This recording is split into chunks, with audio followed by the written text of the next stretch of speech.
अस्सलाम वालेकुम स्टूडेंट। तो आज जो है हम 8th क्लास के बुक सिंटेक्स बुक की जो है वो सेकंड नंबर जो है चैप्टर वो शुरू कर रहे हैं। फर्स्ट जो है मैंने वो पूरा करवा दिया था, उसकी मैंने जो है पूरी एक्सरसाइज नहीं करवाई थी, लेकिन मैंने पूरा समझाया हुआ है शुरू से लेकर जो सारी चीज़ें हैं।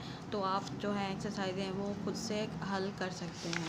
जो सेकेंड चैप्टर हम शुरू करने जा रहे हैं उसकी हम जो एक्सरसाइज हैं वो 1 बाय 1 करेंगे।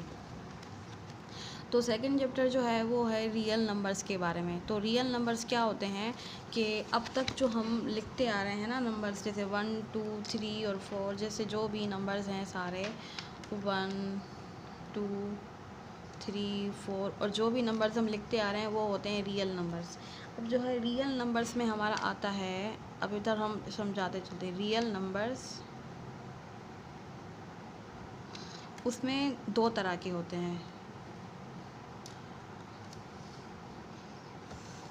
एक होते हैं रेशनल और दूसरे होते हैं इर्रेशनल।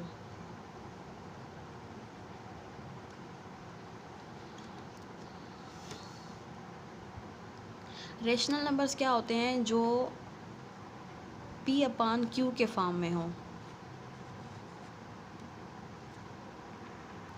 जो रेशनल नंबर्स होते हैं वो P/Q फॉर्म के होते हैं, यानी इस तरह जो है ये रेशनल नंबर नहीं है, क्योंकि हमें इसको इस तरह से लिखना होगा तभी हमारा बन जाएगा रेशनल, यानी अपान के फॉर्म में हो जिसमें न्यूमरेटर भी हो और डिनोमिनेटर भी हो। और रेशनल नंबर्स में हमारा जो डिनोमिनेटर है ना वो कभी भी ज़ीरो नहीं होना चाहिए।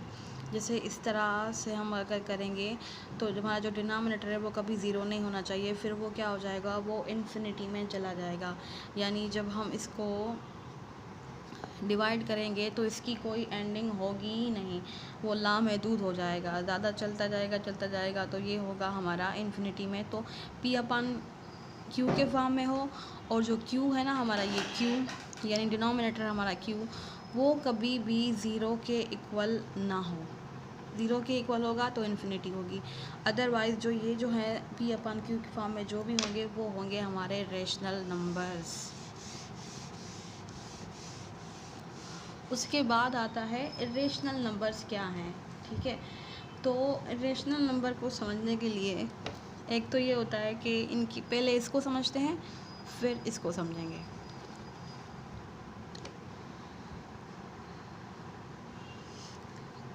अब इसी में ही हमारा आता है डेसिमल।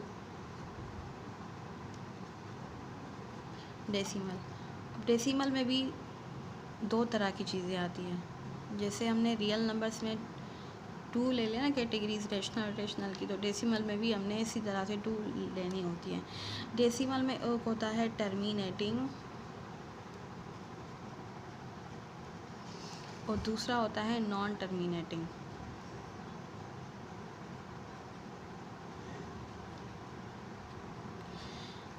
इसको बोलते हैं ख़त्म होने वाला, इसको बोलते हैं जो कभी ख़त्म ना हो। जैसे कि हम यहाँ पे डिवाइड, ये मैं मिटा देती हूँ आपको समझाने के लिए।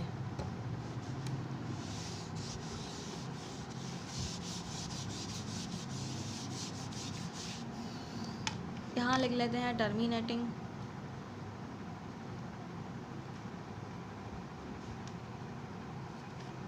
ये हो गया टर्मिनेटिंग, और इधर हम लिख लेते हैं नॉन टर्मिनेटिंग।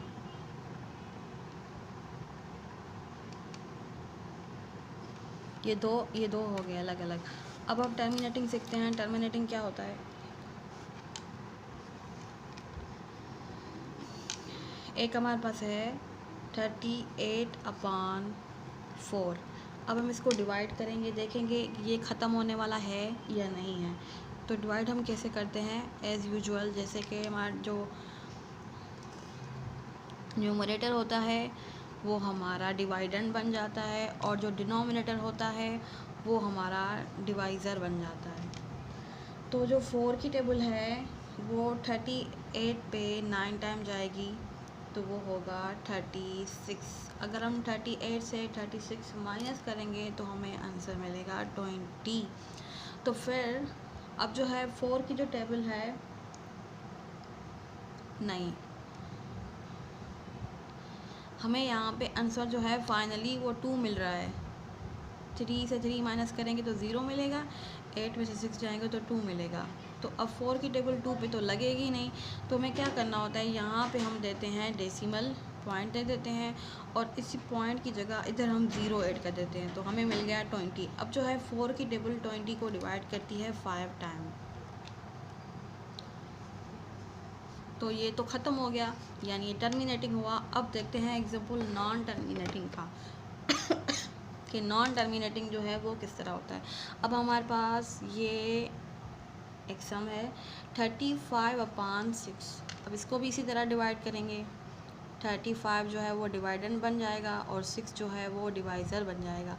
6 की टेबल 35 पे 5 टाइम जा रही है तो हो रहा है 30।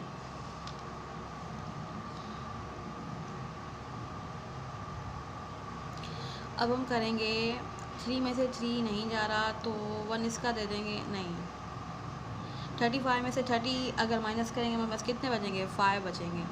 तो 6 की टेबल 5 पे जाएगी नहीं, तो हम इधर लगा देंगे पॉइंट और इधर देंगे 0। तो 50 पे कितने टाइम जा रही है, 8 टाइम जा रही है। 8 टाइम कितना हो रहा है, 48। अब 50 में से 48 माइनस करेंगे तो 2 बचेंगे हमारे पास, और डेसिमल ऑलरेडी मौजूद है तो हम 0 रखेंगे इधर। और 6 की टेबल 20 पे नहीं जा रही और 3 टाइम जो है वो लग रही है 18। अब 20 में से 18 माइनस करेंगे तो फिर भी हमारे पास 2 आएंगे। अगेन हमारा डेसिमल मौजूद है तो हम यहाँ 0 देंगे। तो यानी ये चलता जाएगा, फिर 3 टाइम 18 होगा, ये ख़त्म होने वाली इसमें बात है ही नहीं। अगेन हम 20 से 18 माइनस करेंगे, 2 मिलेगा, फिर 0 रखेंगे, फिर 3, फिर 3, फिर 3। तो यानी ये नॉन टर्मिनेटिंग है। अब फ़र्क समझ में आ गया। टर्मिनेटिंग क्या होता है, जो ख़त्म हो जाए, जिसकी हमें जो रिमाइंडर है वो कम्प्लीटली 0 मिल जाए, लेकिन इसकी हमें एक रिमाइंडर 0 मिल ही नहीं रही। कब तक हम इसको इस तरह करते चलेंगे तो ये फिर भी जो है वो वही आंसर आता जाएगा। अब हम बताएंगे कि जो टर्मिनेटिंग होता है वो रेशनल नंबर होता है। एक रेशनल नंबर क्या था, जो P/Q के फॉर्म में हो, और दूसरा रेशनल नंबर क्या होता है, जो टर्मिनेटिंग हो, जिसकी रिमाइंडर हमें 0 मिले और ख़त्म हो जाए। अब नॉन टर्मिनेटिंग में डिसाइड करेंगे कि वो रेशनल और इरेशनल कैसे होता है। इसको हम ख़त्म कर देते हैं। ये हमारा कॉन्सेप्ट जो है पूरा हो गया।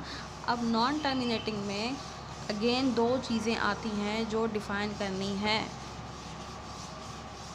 ये मैं ज़्यादा डीप में जा रही हूँ, बुक में इतना डीप नहीं है, लेकिन अगर आप डीप में समझ लेंगे तो कभी भी जब रेशनल इरेशनल नंबर आएंगे तो आपको समझ में आ जाएगा कि हमें क्या करना है।